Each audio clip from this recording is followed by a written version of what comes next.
I remember it like it was yesterday. It was just another school day, with kids rushing through the hallways, the sound of lockers slamming, and laughter filling the air. As a narrator, I'd seen it all in this school: friends sticking together, teachers guiding students, and unfortunately, the occasional bully preying on someone smaller. That day, a quiet boy named Rohan caught my attention. He wasn't the loud type, didn't try to fit in with the cool kids. He kept to himself, his nose often buried in a book, his headphones on, shutting out the chaos of the world. But something about him was different. There was a quiet strength in his eyes. As the bell rang for lunch, I made my way to the cafeteria. That's when I saw it. Rohan standing by the water fountain, holding a lunchbox, and a boy named Aditya, the so-called alpha of the school, standing in front of him. Aditya was known for his sharp tongue and quick fists. He had a reputation, one that most students avoided. "Hey, bookworm," Aditya sneered, smirking at Rohan. "What's in the lunchbox? Let me guess.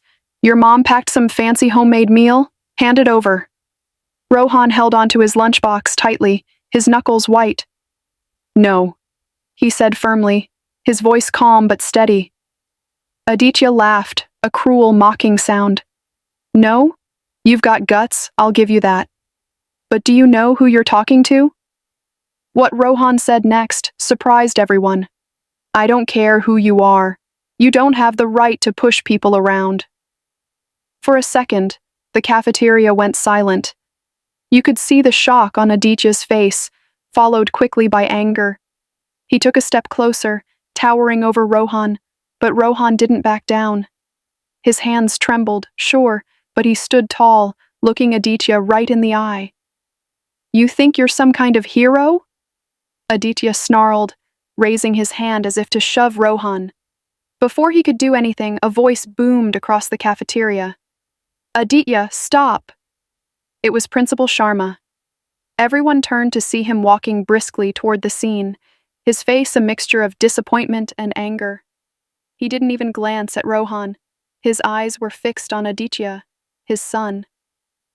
"Dad, I was just—" Aditya started, but Principal Sharma raised his hand to cut him off. "No excuses, Aditya," the principal said firmly. "I've heard enough about your behavior. Do you think being my son gives you the right to bully others?" Aditya looked stunned. For once, the boy who always seemed to have the upper hand was speechless. Principal Sharma turned to Rohan. "Are you okay?" he asked, gently. Rohan nodded.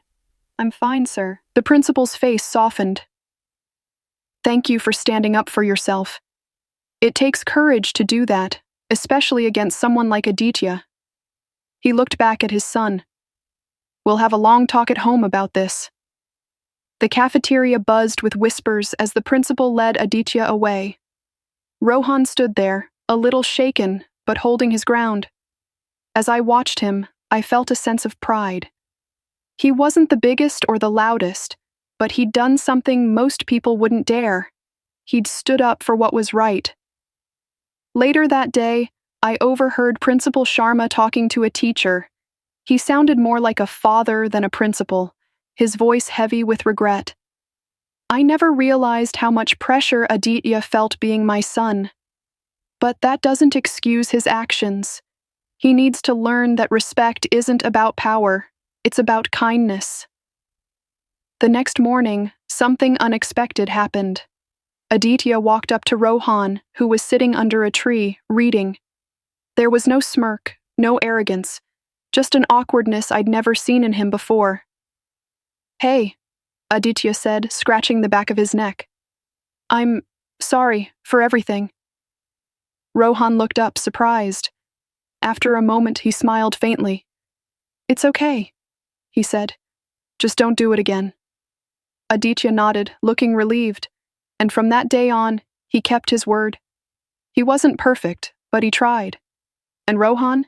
He became a quiet hero in the eyes of the school, not because he fought back, but because he showed everyone that even the smallest voice can make a big difference.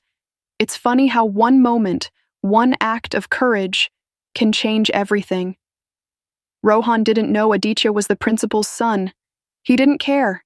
He just knew it was time to stand up for himself. And in doing so, he taught us all a lesson we'd never forget.